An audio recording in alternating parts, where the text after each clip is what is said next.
To all you trolls and malicious vloggers, let me say this. It is all right to criticize us politicians.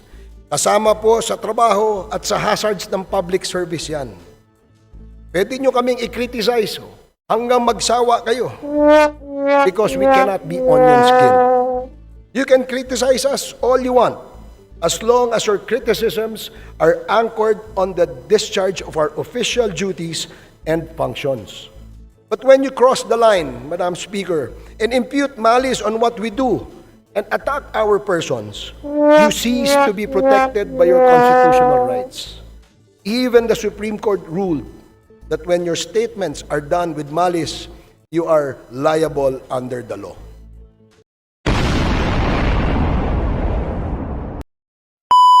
Mr. Speaker, distinguished colleagues, I rise today on a matter of personal and collective privilege.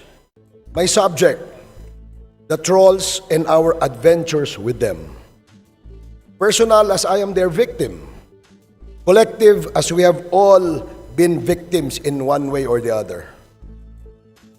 The only thing necessary for evil to triumph is that good men do nothing. Thus says Edmund Burke. Republic Act number 10175, or the Cybercrime Prevention Act of 2012, was enacted 12 years ago.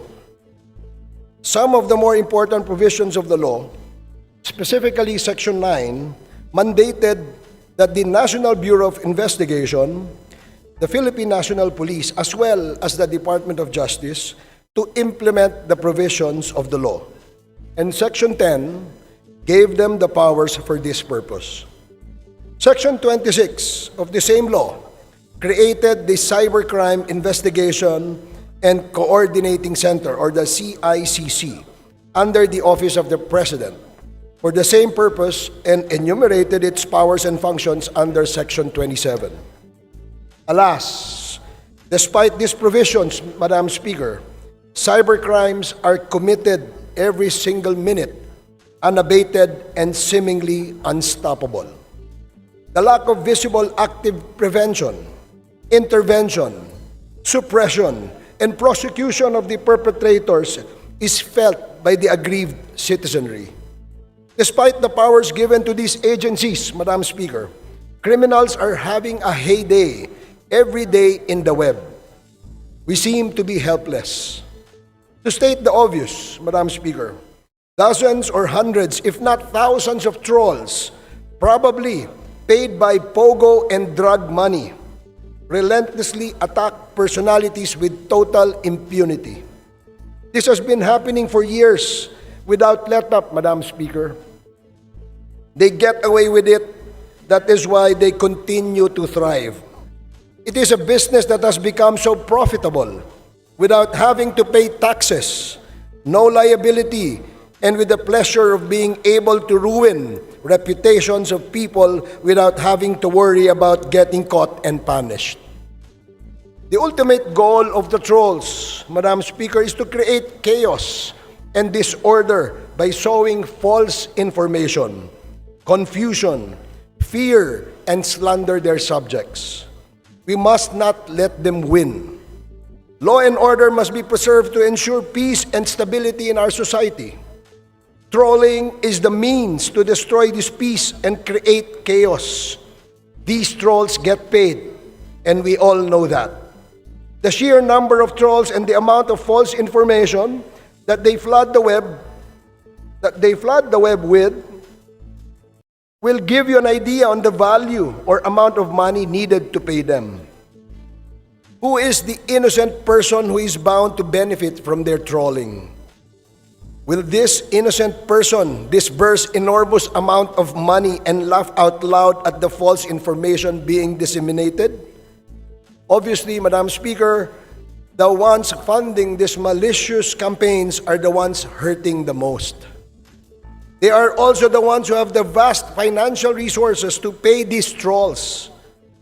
And who could they be? One thing is for sure, Madam Speaker, the money involved is staggering, which can only probably come from illegal pogos and drug syndicates operating in the country. Madaling ubusin ang hindi pinaghihirapan, ika nga. I rise to represent the aggrieved parties, which include no less than the President, government officials, including myself, and ordinary citizens who have been victims of these cybercrimes.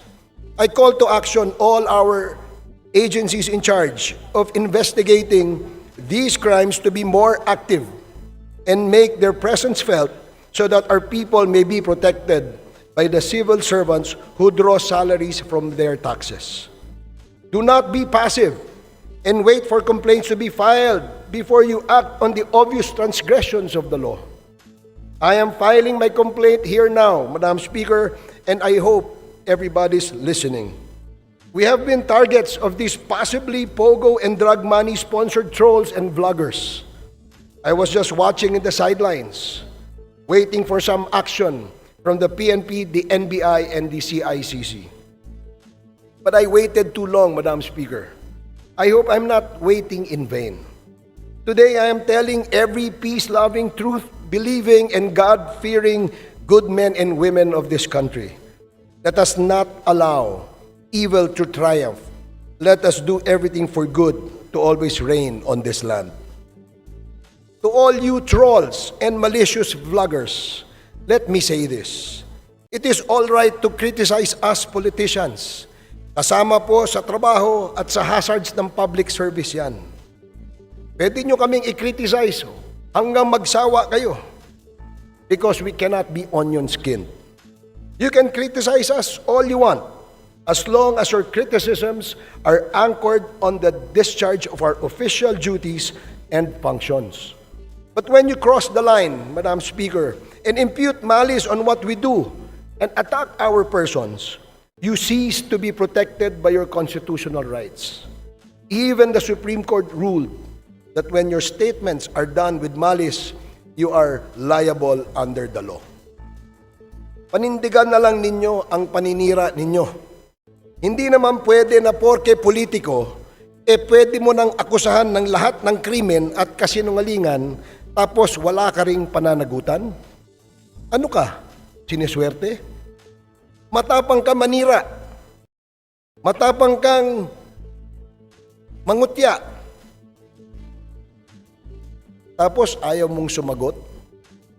Paano kung halimbawa kami naman ang magsabi na ang pangit mo o ang baho ng hininga mo o iniwang ka ng kinakasama mo na napakaputi kasi ang itim-itim mo at ang liit-liit ng tenga mo? O wala ka namang kwentang abogado. Puro ka lang media at pasikat sa media, pero sa korte, kulata ka naman. Kita nyo? Paninirang puri na ang ginagawa ninyo. Hindi na yan protektado ng mga batas. Ang batas ay para sa lahat. Hindi lang para sa iilan.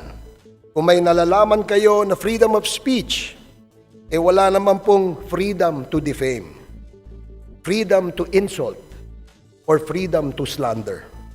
Lahat ng freedom at karapatan ay hindi po absolute o walang katapusan. Kahit nga ang pinakauna at pinakaimportanteng right to life at liberty ay pwedeng alisin ng Estado upang pangalagaan ang buong lipunan at ang mga mamamayan nito. You may be imprisoned or executed upang panagutan ang mga kasalanan sa lipunan. No, Madam Speaker, enough is enough. We will not stand idly by anymore and allow your evil to triumph. We will do everything to make sure that you are brought to your senses and punished for your abuses and wanton disregard of the laws that safeguard everyone equally.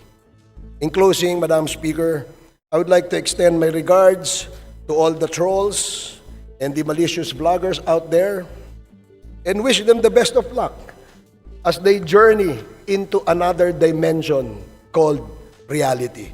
Thank you, Madam Speaker.